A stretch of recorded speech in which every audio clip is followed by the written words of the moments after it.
안녕하세요. 명절이 다가오기 시작하면 며느리들은 머리가 슬슬 아파오기 마련이죠. 저도 매 명절을 힘들게 보냈던 게 생각나네요. 하지만 지금은 아주 편하게 명절을 보내고 있죠. 그 짜증나는 명절에서 어떻게 벗어났는지 알려드릴게요.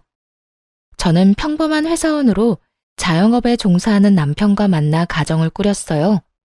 신혼집은 경기도 외곽에 있었는데 남편 직장과 제 회사가 가까운 곳에 마련했죠. 결혼 초반에는 명절에 대한 스트레스가 그렇게 크지는 않았어요. 결혼 3년 차가 될 때까지는 친정에도 갈 수 있었으니까요. 사실 친정은 거의 땅끝마을에 가까운 아주 먼 지방에 있었어요. 가는 길마저 험해서 결혼 후에는 명절이나 연휴 때 한 번씩만 들를 수 있었죠. 너무 멀고 대중교통으로 가기도 힘든 곳이라 자주 못 가더라도 이해하고 넘어가려고 했어요. 그런데 결혼 4년 차가 되던 해부터 남편이 친정에 가는 걸 꺼리더군요. 여보, 솔직히 너무 멀잖아. 이번에는 그냥 연락만 드리고 용돈은 계좌로 붙여드려. 거기까지 내려갔다가 다시 올라오면 쉬는 시간도 없이 바로 출근인데. 힘들어서 일도 못해. 나뿐만이 아니라 당신도 마찬가지잖아. 이게 남편의 논리였고, 솔직히 미안할 일도 아닌데 괜히 미안하기까지 했죠. 친정이 너무 멀어서 남편이 많이 피곤하겠다 싶었어요. 괜히 이렇게 먼 곳에 직장을 가지게 된 스스로를 탓하게 되기도 했고요. 그런데 시모는 또 다른 이유로 저를 친정에 보내지 않았어요. 처음 남편 말을 따라 친정에 내려가지 못한 날, 시모가 저한테 그러더군요. 잘했다. 시집 왔으니 넌 죽어도 이 집 귀신이야. 친정 가봐야 이제 남이지. 우리 집에서 마음 편하게 지내라. 그리고 남편 내조도 좀 하고. 사위는 백년 손님이라잖아. 친정에 데리고 가봐야 손님밖에 더 돼. 너는 우리 집 가족이지만 거기서 우리 아들은 손님이라는 거 잘 기억하고. 요즘 세상에 장인 장모에게 잘하는 애교 많은 사위도 얼마나 많은데요. 백년 손님이라니 그만큼 남편이 처가에 싹싹하게 굴지 못한다는 뜻이잖아요. 그런 옛말을 들먹이며 친정에 내려가지 못하게 하는 시모도 웃겼어요. 그래도 그때는 그냥 그러려니 하고 넘겼죠. 모든 시어머니가 그렇듯 우리 시모도 똑같이 밉상짓을 하는구나. 정말 딱 거기까지만 생각했죠. 근데 점점 남편의 행동이 신경을 살살 긁었어요. 어느 순간부터 유별나게 시모만 챙기기 시작하더군요. 저는 명절에 친정도 가지 못하는데 부모님께 용돈을 50만 원 정도만 드렸거든요. 그런데 남편 놈은 시댁에 용돈 50만 원을 드리고 몸에 좋은 건강기능식품에 각종 과일 그리고 선물 세트까지 사서 들고 가더라고요. 좀 불공평하다 싶어서 한마디 했죠. 용돈도 드리는데 꼭 그렇게 선물을 많이 사야겠어? 우리도 돈이 없어서 생활비도 아끼는데. 아무리 그래도 그렇지 이렇게 많이 쓰는 건 좀 아닌 것 같아. 부모님한테 쓰는 거잖아. 이 정도는 해드려야 부모님도 든든하실 거야. 그리고 무리하는 거 아니거든? 그럴 거면 우리 집에도 좀 보내주지 그랬어? 왜? 처가댁 부모님은 부모 아닌가? 사서 들고 가기에는 처가댁이 너무 멀잖아. 나중에 하나 보내드릴게. 그리고 명절에 보내면 택배 대란 때문에 다 상하고 문제 생길 텐데 그러지 말고 명절 끝나고 보내드리자. 말은 그렇게 해놓고 매번 까먹기 일쑤였죠. 그런데 그 뒤로도 남편 놈은 친정에 아예 갈 생각을 안 하더군요. 어쩌다 한두 번이야 이해하고 넘어갈 수 있었지만 2해, 3해를 넘어가니 솔직히 짜증이 났어요. 이번에는 친정에 내려가야 한다고 말하면 남편 놈이 항상 이렇게 말하는 거예요. 장인어른이랑 장모님이 우리가 내려가는 걸 좋아하시겠어? 얼굴 잠깐 보고 다시 올라가야 하는데. 부모님들은 우리 불편한 거 안 좋아하셔. 불편하게 왔다 갔다 하는 걸 걱정하시고. 그리고 내 생각은 안 해. 내내 운전은 나만 할 텐데 장장 6시간을 운전대 붙잡고 있다고 생각해봐. 그게 인간이 할 짓이야? 그럼 내가 운전하면 되지. 어떻게 2년이 넘도록 친정을 한 번도 안 갈 수가 있어? 그럼 혼자라도 내려갔다 오게 차라도 사줘. 장롱 면허 10년째인 너한테 차를 어떻게 맡겨? 그리고 혼자 절대 못 보내. 당신 혼자 내려가 봐. 장모님이 나한테 전화하셔서 무슨 일 있냐고 하실 거 아니야? 넌 부모님 걱정하게 만들고 싶어? 그럼 어쩌라고. 우리 친정에는 평생 안 갈 생각이야? 누가 평생 안 간대? 시간 나면 가는 거고. 이번만 날인 것도 아니잖아. 좀 기다려봐. 때 되면 다 갈 거라니까. 아휴, 한 대 탁 때려주고 싶을 정도로 얄미운 남편님 때문에 속이 문드러졌어요. 그런데 이런 제 속을 더 파사삭 부서뜨리는 존재가 하나 더 있었어요. 바로 손아래의 신우였죠. 신우는 시댁과 먼 곳에 살았는데 어떻게 된 건지 명절 낮이면 도착하더라고요. 우리 부부보다 2년 늦게 결혼했는데 결혼 후 쭉 명절 당일 낮에 자기 친정에 오는 신우가 정말 얄밉기 짝이 없었죠. 왜냐면 시댁이 신우한테는 친정이니까 완전히 주인처럼 행세하곤 했거든요. 찬물 좀 내와라. 식사가 형편이 없다. 도대체 언니는 시댁 와서 하는 게 뭐냐. 저한테 이런 평가질이나 하고 말이죠. 함께 있기 너무나 힘든 존재가 바로 신우였죠. 그런데 시모가 저한테는 친정에 가지 말라고 해놓고선 신우에게는 빨리 오라며 맛있는 거 많이 해놨다고 전화하는 걸 듣게 됐어요. 순간 짜증이 확 치밀어 올랐죠. 아무리 그래도 그렇지 며느리는 친정에 안 보내주면서 딸더러 빨리 오라고 하다니 듣는 며느리 기분이 좋을 리가 없잖아요. 도저히 참을 수가 없어서 신우에게 명절 전날 전화를 했죠. 아가씨, 이번 명절에는 본가 오지 말고 아가씨 시댁에서 시간 보내세요. 올 필요 없을 것 같아요. 아니, 새언니가 왜 나한테 집에 오라 마라 해요? 우리 부모님 집인데 왜 언니가 나를 못 오게 하냐고요. 참나 기가 막혀서. 지금 이게 뭐 하는 짓이에요? 우리 엄마도 새언니 이러는 거 알아요? 어머님은 모르시는데 아마 제 의견에 동의하실걸요? 지금 뭘 모르는 것 같은데 어머님은 아가씨가 집에 오는 거 싫어하세요. 그러면서 평소 시모의 지론을 신우에게 말해줬어요. 며느리는 친정에 자주 가면 안 된다는 그 지론 말이죠. 할 말이 없어 열받았는지 신우가 전화를 뚝 끊더군요. 그리고는 바로 시모에게 전화를 했나 봐요. 명절 전날이라 시댁에 함께 있었는데 옆에 있던 시모가 전화를 받더군요. 그래, 딸. 왜 전화했어? 엄마, 새언니가 나더러 집에 오지 말래. 엄마가 나 집에 오는 거 싫다고 했어? 뭐? 내가 왜 그런 소리를 해? 얘, 너 도대체 우리 딸한테 무슨 소리 한 거야? 왜 오지 말라고 한 거니? 시모가 화들짝 놀라서는 저한테 화를 내며 묻더라고요. 그래서 아무 생각 없는 척 시모에게 태연스레 말했죠. 어머님이 저한테 말씀하셨잖아요. 며느리가 친정 자주 가는 거 보기 싫다고요. 죽어서도 이 집 귀신인데 친정 가면 뭐 하냐고.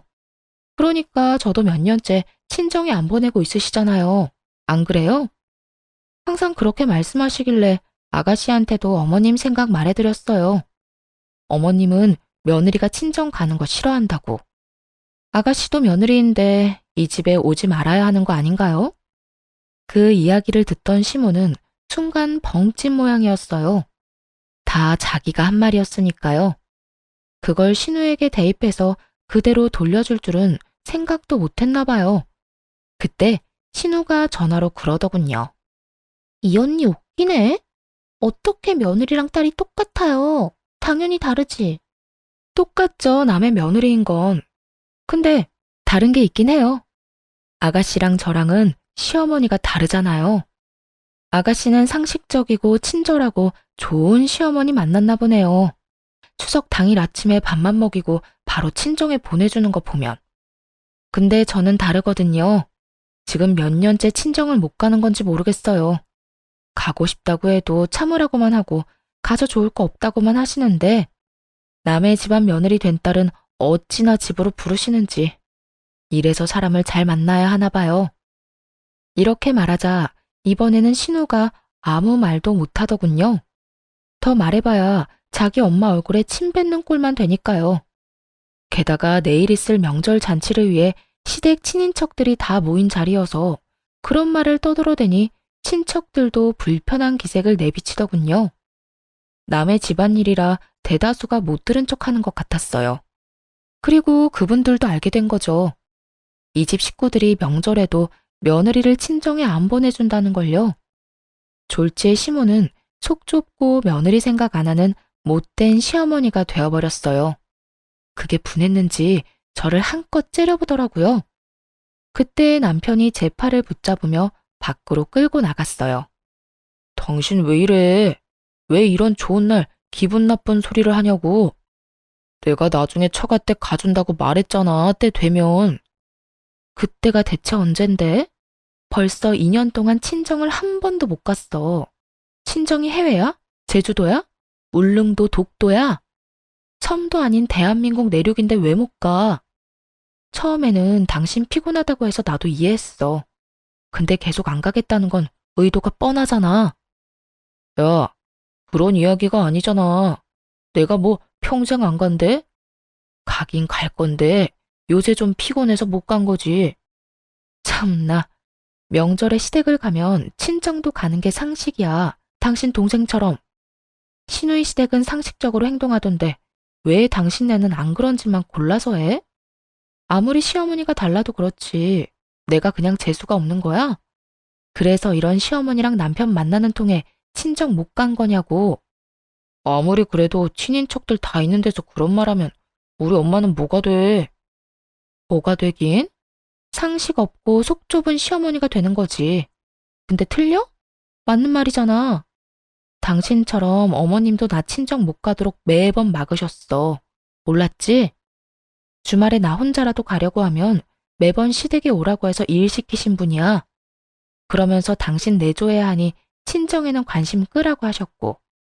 주변 사람들도 그런 사정을 다 알아야 내가 덜 억울하지 않겠어?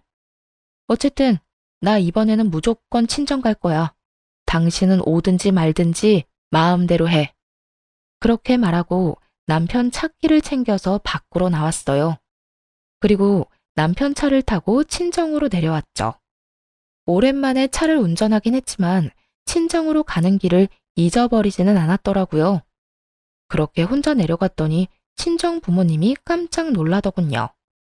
너 연락도 없이 웬일이야? 얼마 만에 보는 거냐? 잘 지냈어? 아빠. 잘 지냈어. 근데 우리 사위는 왜 너 혼자 내려왔어? 아, 그 사람은 시댁에 있지. 나 혼자 차 타고 여기 내려온 거야. 이번에는 나도 친정에 오고 싶었거든. 그러고는 사가지고 온 선물을 부모님께 잔뜩 안겨드리며 집 안으로 들어갔어요. 왜 지금껏 못 드린 건강기능식품과 과일 바구니들 말이에요. 오랜만에 친정집에 들어서니 푸근하고 마음이 놓였죠. 친정에는 남편과 싸웠다는 이야기는 따로 하지 않았어요. 그런데 저 혼자 내려보낸 것이 눈치가 보였는지 남편 놈이 그 다음날 부랴부랴 친정으로 내려왔더군요. 시댁 차를 몰고 왔더라고요. 그런 남편 놈을 보며 무미건조하게 말했죠. 무슨 일로 여기까지 왔어? 시댁에 있지. 당신이 여기 있는데 내가 어떻게 계속 본가에 있어? 장인어른, 장모님, 잘 지내셨죠? 얼마 동안 못 내려와서 정말 죄송했습니다. 앞으로 자주 찾아올게요. 얼마나 갈지 모를 의미 없는 말을 꺼내며 남편 놈이 넉살 좋게 인사를 하더군요. 그래도 그냥 그러려니 했어요. 이 인간이 또 안 가겠다고 하면 혼자서라도 이렇게 오면 되겠다 싶었거든요. 그렇게 친정에서 쉬고 집에 도착하니 남편 놈이 그러더군요. 시모가 화가 많이 났다고요. 저는 별로 신경 안 쓴다고 왜 화가 나셨는지 모르겠다고만 했어요. 결국 남편 놈은 더 이상 이야기를 꺼내지 못했고 그렇게 명절이 끝나고 말았어요. 솔직히 마음속으로 앞으로 명절에 시댁엔 절대 가지 말아야겠다는 속셈이 있었거든요. 이제 저는 안 가고 남편만 보내면 되겠다 싶었어요. 그래서 별거 아니라고 생각하고 넘겼고요. 그런데 그대로 진정될 줄 알았던 마음에 이혼의 불씨를 지피는 일이 일어났어요. 바로 시모의 생일날 벌어진 일 때문이었죠. 그해 연말 시모 생일 잔치에 초대받아 갔어요. 생일 선물은 남편이 자기가 마련하겠다고 한지라 저는 신경도 안 쓰고 있었죠. 지난 명절 이후 시모와 화해를 한 것도 아니었고 가봐야 꽂아 놓은 보릿자루처럼 자리만 지키다 올 거라고 예상했거든요. 그리고 시모 생일 선물도 남편이 몇십만 원 정도 용돈이나 주고 말겠지 했어요. 처음에는 무슨 선물을 준비했는지 몰랐어요. 그냥 일반 종이 가방에 담겨 있었거든요. 남편이 시모에게 그걸 주며 나중에 집에 가서 열어보라고 하더라고요. 이때까지만 해도 아무 생각이 없었는데 시모가 그게 뭔지 너무 궁금했었나 봐요. 그래서 남편이 화장실 간 사이에 그걸 꺼내서 확인을 했는데 선물을 확인한 순간 제 눈도 뒤집어졌어요. 좋기 몇백만 원은 하는 명품 가방이었거든요. 이 인간이 친정엄마 생일에 준 선물은 12만 원짜리 화장품 세트였거든요. 그것도 인터넷에서 고르고 골라 제일 싼 거 사서 친정집으로 바로 붙여줬으면서 시모 생일에는 엄청나게 비싼 명품 가방을 준 거예요. 완전히 머리가 확 돌아버릴 만큼 열받더군요. 그리고 이렇게 화가 나는데도 또 다른 이유가 있었어요. 명절 이후에 남편놈이 시모에게 외제차를 사줬거든요. 시모가 바깥 활동을 하는데 차가 없어서 힘들다는 이유로요. 그때 남편에게 엄청 화를 냈었어요. 몇 달 전에 저한테 돈까지 빌려간 인간이 그렇게 큰 돈을 펑펑 쓰니까 화나잖아요. 그래서 시어머니 외제차 사줄 돈은 있었냐고 따졌죠. 그랬더니 남편이 뭐라고 한 줄 아세요? 자기 돈으로 부모님 좋은 거 해드리겠다는데 뭐가 그렇게 안이 꼽냐고 하더라고요. 하긴 빌린 돈 보태서 자기가 번 돈으로 효도하는데 뭐라 할 수는 없죠. 하지만 기분이 더러운 건 사실이잖아요.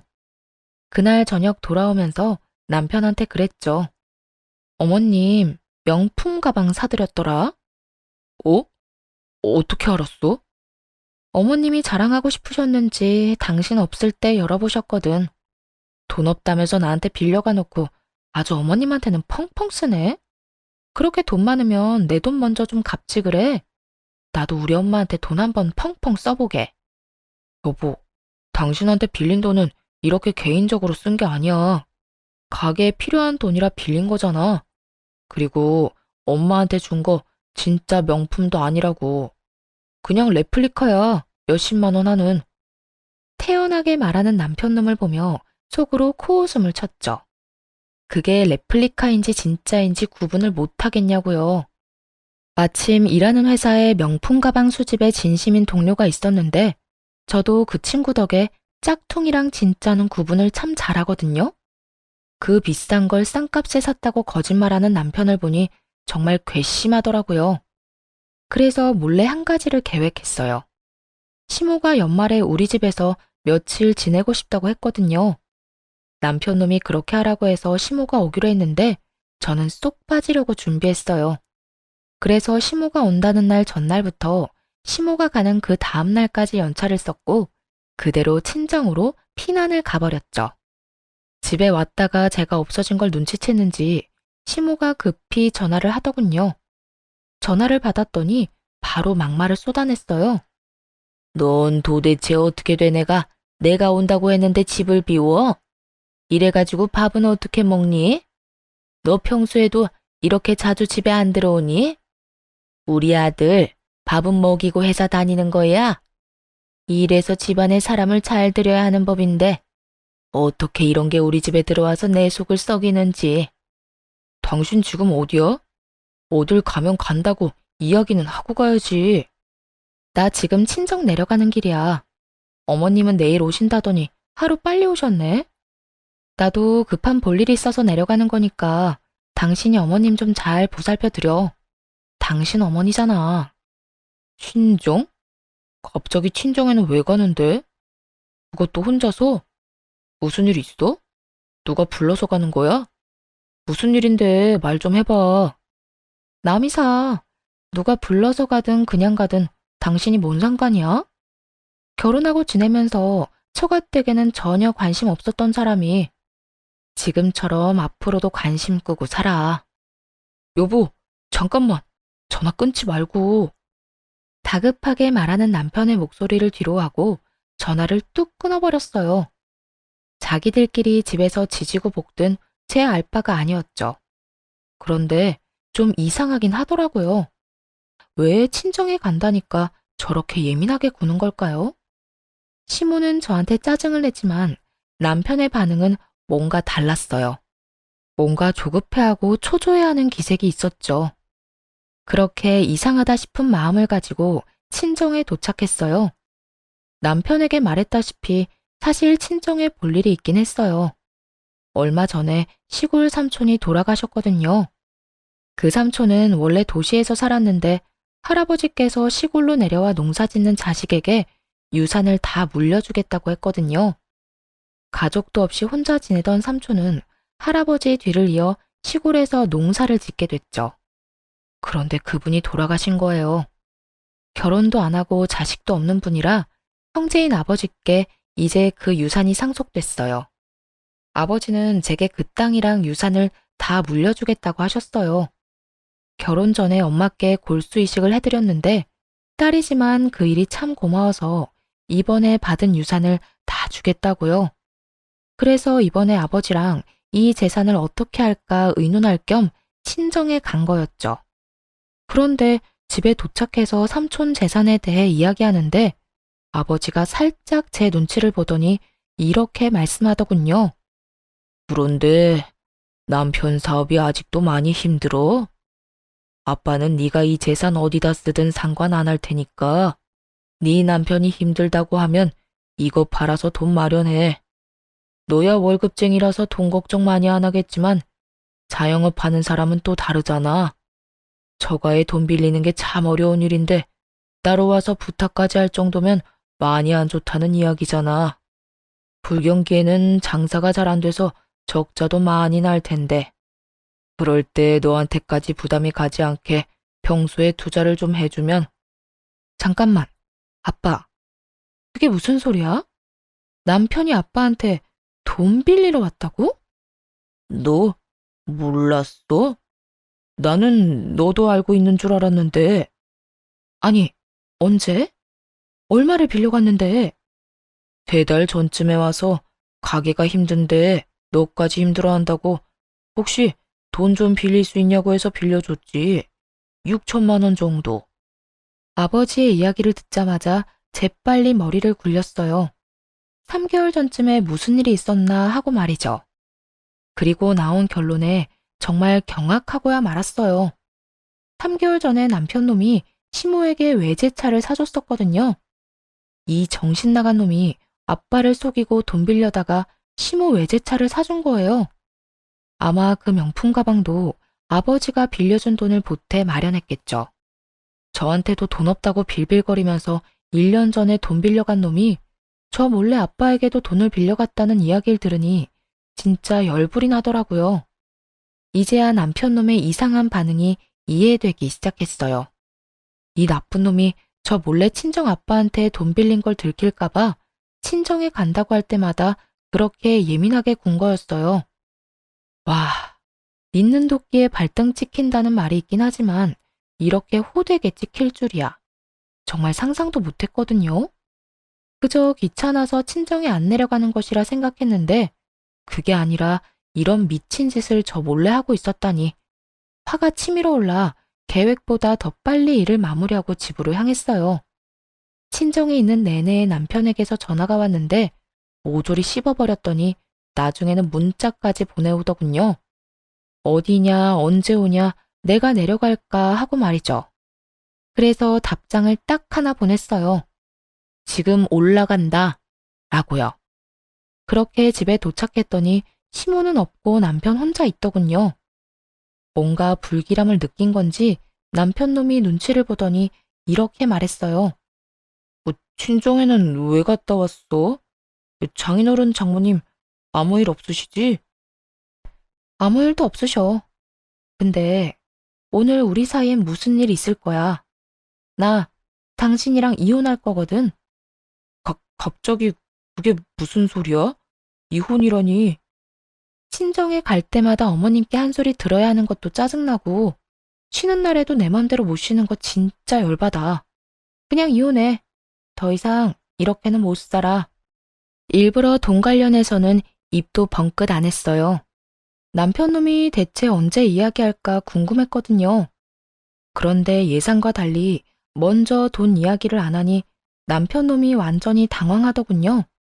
이혼을 하게 되면 저에게 빌려간 돈을 당연히 갚아야 할 테고, 그뿐만이 아니라 장인어른한테 빌린 돈도 갚아야 했죠. 그걸 생각하니 아득했는지 똥줄 빠진 것처럼 안절부절 못하더라고요. 그렇게 이혼 소송을 진행했어요. 물론 남편은 절대 안 된다고 했는데 그냥 비웃어줬죠. 이혼이 자기 혼자 안 하겠다고 안 할 수 있는 게 아니잖아요. 그런데 이혼 소식을 어떻게 전해 들었는지 시모가 전화를 써요. 네가 이혼하자고 했다며? 니깎게 뭔데 우리 아들한테 이혼하자는 거야? 걔가 뭐 잘못한 게 있는데? 나도 그렇고 아들도 그렇고 우리는 떳떳해. 뭐 쫄기라도 할 줄 알았어? 이혼하자면 하는 거지. 그런데 네가 그래봐야 위자료 한 푼도 못 줘. 그리고 네가 결혼할 때 받아간 결혼자금 그거 고스란히 뱉어내고 이혼해라. 아니면 이 이혼 절대로 못 해주고 끝까지 쫓아가서 그 돈 다 받아낼 생각이야. 그러니까 도망칠 생각하지 말라고 미리 경고하려고 전화했다. 시모의 기세가 아주 등등하더군요. 뭐 이해할 수 있었어요. 시모는 아무것도 모르고 있었으니까요. 그러니까 이렇게 커다란 폭탄을 던질 거라는 상상도 못하고 거만하게 구는 거겠죠. 그래서 그 다음날 준비한 서류를 들고 시댁을 찾아갔어요. 시모가 팔짱을 딱 끼고 두 눈을 부라리며 저를 쳐다보더군요. 그런 시모를 보며 그저 웃으면서 가지고 있는 서류를 거실 탁자 위에 올렸어요. 서류에는 1억이라는 큰 돈을 시모가 제게 줘야 한다는 글이 적혀 있었죠. 그 내용을 보고 당연히 시모는 어리둥절해 하더군요. 분명히 자기가 돈을 받아내야 한다고 생각하고 있었는데 오히려 본인에게 1억이라는 큰 돈의 청구서가 돌아갔으니까요. 이게 뭐야? 네가 나한테 돈을 준다는 얘기니? 아니요. 어머님이 저한테 1억을 주셔야 한다는 얘기예요. 그게 무슨 소리야? 너 결혼할 때 내가 1억 줬잖아. 그거 너 다 했잖아. 그러니까 이혼하면 그거 다시 다 돌려줘야지. 어디서 사람을 속이려고? 예상대로 시모는 미친 듯이 소리를 치며 거짓말하지 말라고 난리를 피우더군요. 저는 시모와는 정반대로 차분해졌죠. 여기 남편 통장 내역이 있어요. 어머님이 주신 1억 제 통장에 들어온 게 아니라 남편 통장으로 들어갔고요. 그 1억은 결혼 자금과는 아무런 상관없이 남편 가게 사업 자금으로 들어갔어요. 보면 아시죠? 한글 못 읽는 거 아니시잖아요. 그리고 그 이후로 제가 남편한테 결혼 자금으로 받은 돈은 조금도 없어요. 남편 통장, 제 통장, 어딜 봐도 그런 내역은 없잖아요. 안 믿기시면 변호사 통해서 금융기록 같은 거 살펴보셔도 돼요. 이야기를 듣는 시모 얼굴이 딱딱하게 굳어가기 시작했어요. 그러거나 말거나 서류를 다음 장으로 넘겨서 다시 또박또박 말했죠. 그리고 이건 남편이 저한테 빌려간 4천만 원에 대한 이체 내역이고요. 빌려주면서 당연히 갚으라고 이야기했고 그 돈은 온전히 제 월급으로 모은 거 확인할 수 있어요. 그리고 제 통장에는 남편이 그동안 준 생활비 내역이 있는데 6년이라는 기간을 다 통틀어도 총 금액이 1,000만 원도 안 돼요. 그렇다고 남편이 살면서 생긴 빚을 따로 갚은 것도 아니고요. 가게가 어렵다는 말에 제가 6년간 빌려준 금액이 더 커요. 정 의심되면 그것도 금융기록 뒤져보시고요. 그러면서 바쁘게 다시 다음 장을 넘기며 또 말했죠. 시모는 남편과 제가 준비한 서류를 번갈아 보며 몸을 부들부들 떨더라고요. 이건 남편이 저희 아버지에게 빌려간 6천만 원에 대한 차용증이에요. 이건 저도 몰랐는데 얼마 전에 어머님께서 저희 집에 와서 쉬셨잖아요. 그때 연차 쓰고 친정에 내려갔다가 처음 알게 된 사실이에요. 남편이 저한테 아무 말 안 하고 아버지께 돈을 빌렸더라고요. 그 때문인지 친정에 내려가는 저를 방해까지 했고요. 여보, 내가 방해를 한 게 아니라. 남편 놈이 찔리는지 중간에 변명을 하려고 하더라고요. 저도 말이 곱게 나오진 않았죠. 그럼 언제 이야기할 생각이었는데? 너 내가 그날 친정 내려간다고 했더니 필사적으로 막았잖아. 네가 우리 아빠한테 나 몰래 돈 빌린 거 안 들키려고. 게다가 빌려놓고 갚을 생각은 안 하고 펑펑 쓰기만 해? 그걸 어디다 썼는지 내가 모를 줄 알아? 이 가증스러운 쓰레기 같은 인간아. 밥벌레 같은 새끼. 감히 우리 아빠가 피땀 흘려 번 돈으로? 한동안 남편을 욕해주며 째려보다가 시모에게로 고개를 돌렸어요. 시모는 여전히 서류를 붙잡고 못 믿겠다는 듯 바라볼 뿐이었죠. 그러니까 결국 어머님께 드리고 싶은 이야기는 결혼 자금으로 주신 1억 중 제가 쓴 건 없으니 남편한테 받으시라는 말이에요. 또 이 1억은 원래 남편한테 받아야 하는데 남편이 한 푼도 없다고 해서 어머님께 말씀드리는 거예요. 아니, 이걸 왜 내가 갚아? 아들이 빌렸다면서 그러면 아들이 줘야지. 그리고 우리 아들이 왜 돈이 없어? 너희 집이 있잖아. 팔면 돈 나올 텐데 그걸로 마련하면 되지. 그 말을 듣고 조용히 다시 서류를 한 장 더 넘겼어요. 그 집은 저랑 제 친정 부모님이 돈을 모아서 산 집이고요. 그 집에 남편의 지분은 조금도 없어요. 그렇기 때문에 팔 수가 없네요. 전 팔 생각이 없으니까요. 그리고 남편이 빌려간 그 돈이 어디에 들어갔는지 제가 다 알고 있거든요. 어머님이 받으신 외제차 그리고 명품 가방. 그것들 다 남편이 저랑 친정아버지한테 돈 빌려서 사드린 거예요. 그러니까 남편 대신 어머님이 그거 팔아서라도 갚아주셔야죠. 그러자 남편 얼굴이 일그러지더군요. 제가 남편의 상황을 모르길 바랬던 것 같았어요. 이런 돈 이야기 없이 이혼하자고 했을 때 혹시 진짜 모르나 하고 기대했겠죠? 그런 기대를 마지막 순간에 철저히 무너뜨려주는 게 진짜 복수고요. 남편에게 백날 돈 갚으라고 말해봐야 타격감 제로일 테고 이렇게 가족 앞에서 이야기해야 수치심과 두려움이 배가 될 테니까요. 아들아, 저 말이 진짜야? 다 참말이냐고. 너 나한테는 그 집이 다 네 거라며. 거기다 결혼자금 1억도 다 집 사는데 썼다며. 근데 뭐? 빚이 1억? 너 도대체 뭐 하고 다닌 거야? 엄마, 제가 차 사드렸잖아요. 사람 혼이 빠지도록 무조건 비싼 차 사달라고 한 사람이 누군데요? 안 될 것 같다고 했을 때 엄마가 뭐라고 했는지 기억 안 나요? 돈 빌려서라도 사주는 게 자식된 도리라면서요. 그래서 장인어른한테 빌려다 외제차 해드렸잖아요. 남편 놈이 도리어 화를 내며 말하자 시모는 충격을 이기지 못했어요. 너 그걸 말이라고? 아이고 머리야. 아이고. 시모가 머리를 부여잡고는 못 쓰러질 듯 휘청거리더군요. 그러다 소파 위로 풀썩 주저앉았어요. 그리고 잠시 후 처음과는 전혀 다르게 차분해진 목소리로 슬쩍 말하더군요. 예, 나는 이런 사정 같은 거 아무것도 몰랐어. 우리 아들이 이런 짓을 했을 줄은. 이건 정말 큰 문제야. 그냥 넘어갈 수는 없지. 그런데 이렇게 이혼해서는 안 돼. 차라리 같이 살면서 갚게 하는 게 낫지 않겠니? 아까의 기세등등하던 태도는 어디로 갔는지 이제는 시모가 이혼하지 말라고 권유하더군요. 살면서 돈을 갚도록 하는 게 더 좋다는 이유로 말이죠. 안면물수라는 게 이럴 때 쓰는 말일까요? 너네가 이혼한다고 쫄릴 줄 아냐며 큰 소리는 펑펑 쳐놓고 남편에게 빚이 1억 있다는 걸 알자마자 급박하게 꼬리를 내리는 시모 꼴이라니. 게다가 남편이 빈털털이라는 것을 알고는 저를 묶어두려는 것 같더군요. 이미 시모와 남편이 어떤 사람들인지 다 아는데 그게 가능할 리가 없잖아요. 솔직히 두 사람이 저한테 조금이라도 친절하게 대했다면 그리고 저를 속이지 않고 친정에 가도록 배려해줬다면 이혼까지 생각했을까요? 분명 고민이야 했겠지만 이혼은 안 했겠죠. 그렇지만 남편의 행동이 너무 치사했잖아요.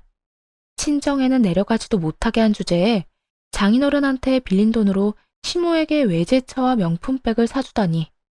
그런 남편놈을 보고 누가 이혼을 생각하지 않을 수 있겠어요?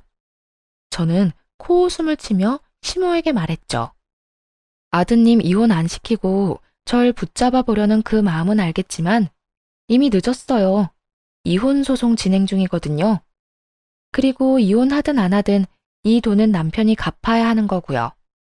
저희 아버지도 그렇고 저도 그렇고 이 돈 어떻게든 받아낼 거예요. 그제야 시모가 무너지더군요. 갑자기 고개를 쳐들더니 실성한 여자처럼 아들에게 소리쳤어요. 난 못 갚아. 네 잘못이고 네가 빌린 돈이니 네가 갚아. 내가 뭔가 해줄 거라고 절대 기대하지 마. 잘못한 건 네 놈이고 나는 결백하니까. 결백한 것 치곤 시모가 받아먹은 게 워낙 많아서 남편 놈도 가만히 있진 않았어요. 아니, 그 돈 빌려서 온전히 저한테 쓴 것도 아닌데 왜 못 갚아주는데요? 와, 엄마 진짜 얼굴에 철판 제대로 깔았네. 그만큼 받아놓고 이제와 발뺌을 하신다? 그건 제가 용납 못해요.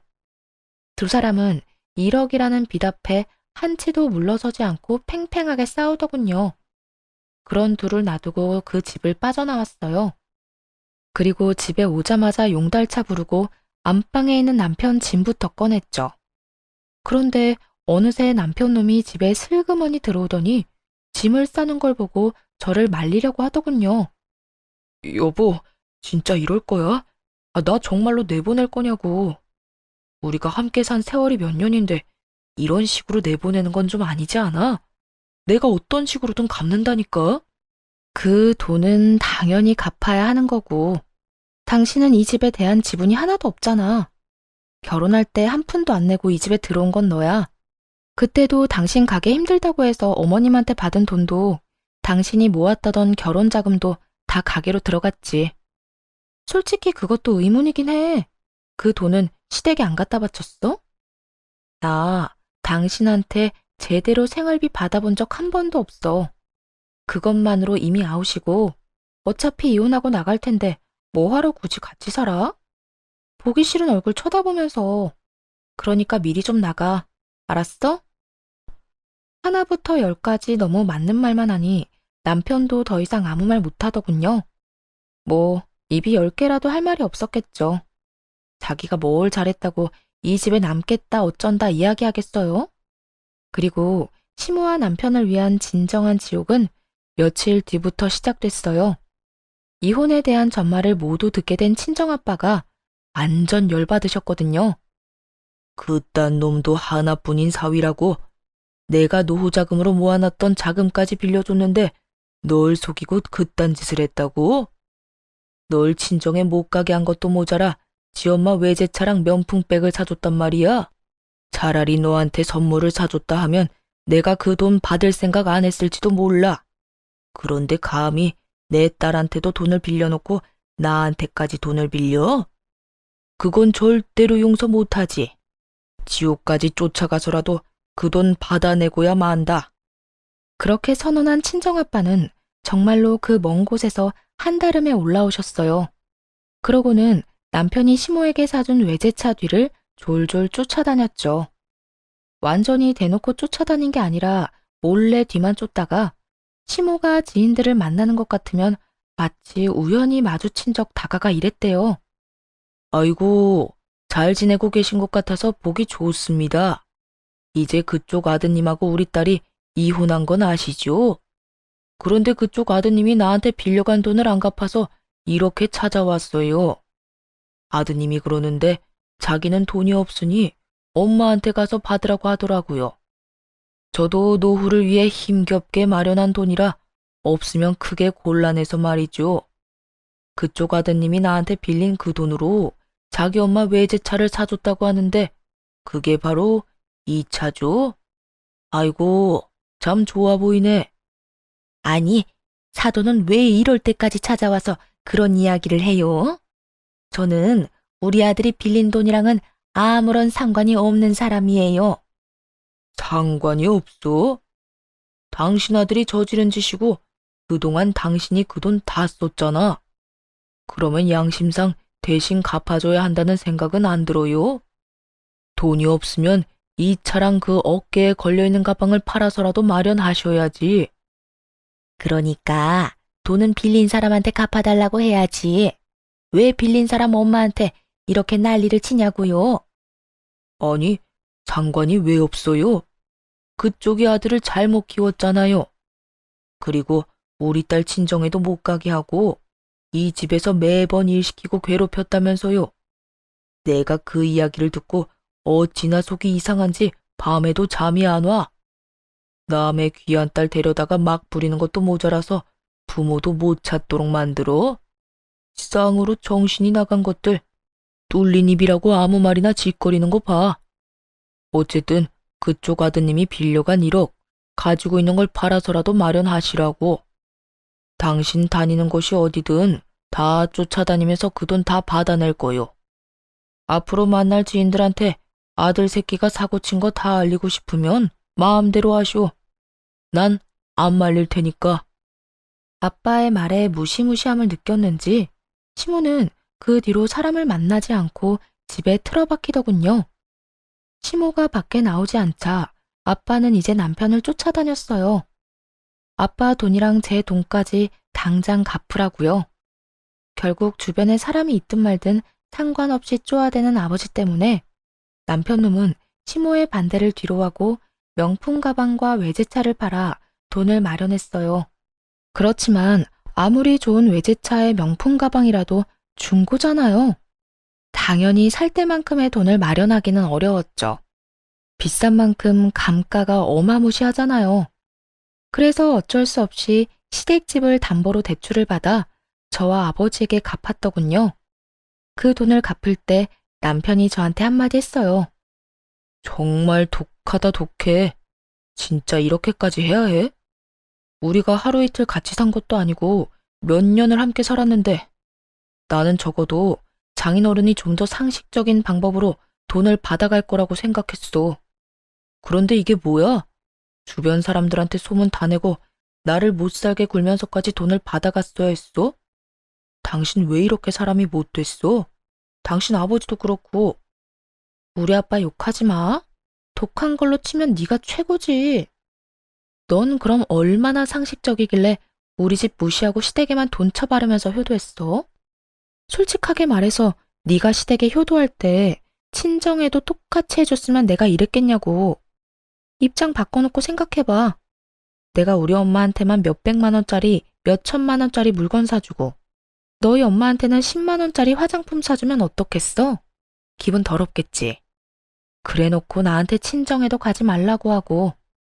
안 당해보면 모르는 거야. 그래서 당해보라고. 네가 그 입장이 되어봐야 그게 무섭고 힘든 일인 걸 알지. 왜 나 혼자 그 더러운 행동에 피해봐야 하는데? 너도 느껴봐. 아니, 솔직히 아들이 부모님한테 효도한 게 큰 죄는 아니잖아.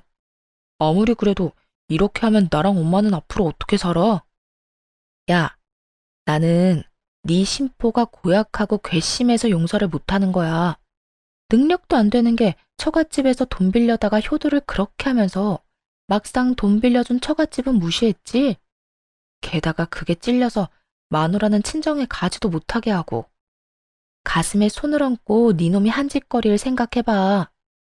결국 이혼도 돈을 받아내는 것도 완벽하게 해결됐어요. 그렇게 전 남편과는 더 이상 만날 필요가 없어졌죠. 그 이후로 몇 번이나 연락이 왔지만 다 무시했어요. 전화한 이유야 뻔했으니까요. 그래서 용서해달라는 말은 필요 없으니 연락하지 말라고 몇 차례 문자를 보냈더니 더 이상 연락이 없더군요. 전 남편과 이혼하고 나서 저는 매년 명절이 되면 친정집으로 내려갔어요.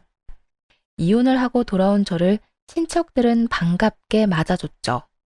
그딴 놈이랑 잘 헤어졌다고 정신 나간 놈이라고 말해줬어요. 결국엔 저와 아빠, 친정까지 다 말아먹었을 놈이라고 다들 욕을 얼마나 하는지.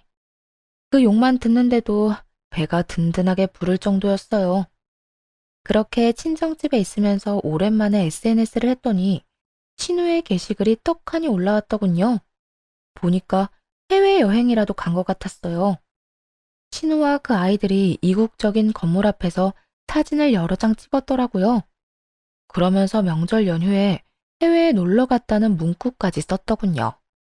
명절 때마다 친정에 오고 싶어 안달이 날 정도였던 신우가 웬일로 친정이 아니라 해외에 갔는지 궁금했어요. 그리고 나중에야 그 이유를 알 수 있었죠. 전 남편과 전 시모가 빈털터리가 되고 나서 신우에게 손을 벌리려고 한 것 같더군요. 하긴 지인들에게 허세 부리고 싶어서 아들놈 들들 볶았던 시모잖아요. 당연히 신우에게도 똑같이 행동했겠죠. 눈치 빠른 신우는 그러기 싫어서 명절에 해외여행을 하고 있는 거였어요. 매년 떠들썩하게 사람 많던 시댁에 결국 찬바람만 쌩쌩 불고 있는 상황인 거죠. 게다가 들어보니 전 시모와 전 남편의 관계는 더욱 악화일로를 걷게 됐더라고요. 전 남편이 결국 시댁에서 나와 가게에서 숙식하고 있다는 소식을 들었어요. 자신을 구박하고 차랑 가방 돌려달라며 찡찡대는 시모 때문에 말이죠.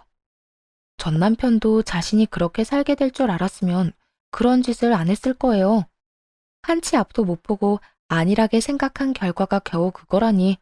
그렇다고 다시 걷어줄 건 아니지만요. 시모도 초라하기는 마찬가지였죠. 아들 하나 믿고 소소하게 며느리 괴롭히며 사치나 부리며 살더니 결국 그 돈들이 사돈집에서 나온 거라는 걸 알고서는 완전히 무너져 버렸잖아요. 자기 욕심 때문에 자식이 저 지경이 된 건 눈에도 안 들어오고 그저 자기한테 줬던 걸 뺏었다는 생각만으로 자식을 모질게 대하니 전 남편도 그런 전 시모에게 정이 다 떨어졌겠죠. 결국 시모는 이제 명절을 아주 조용하고 조촐하게만 보내게 됐고 나날이 아들, 딸의 지원도 끊겨 근근히 살아가고 있다고 하더군요. 뿌린 대로 거둔 꼴이 참 웃겼죠. 이렇게 저는 그 지옥 같은 시댁의 명절에서 벗어날 수 있었어요. 이혼한 걸 절대 후회하지 않아요. 더러운 꼴 보기 전에 떠나는 것도 좋은 방법일 수 있답니다. 긴 글 읽어주셔서 감사해요. 좋은 날 보내시길 바랄게요.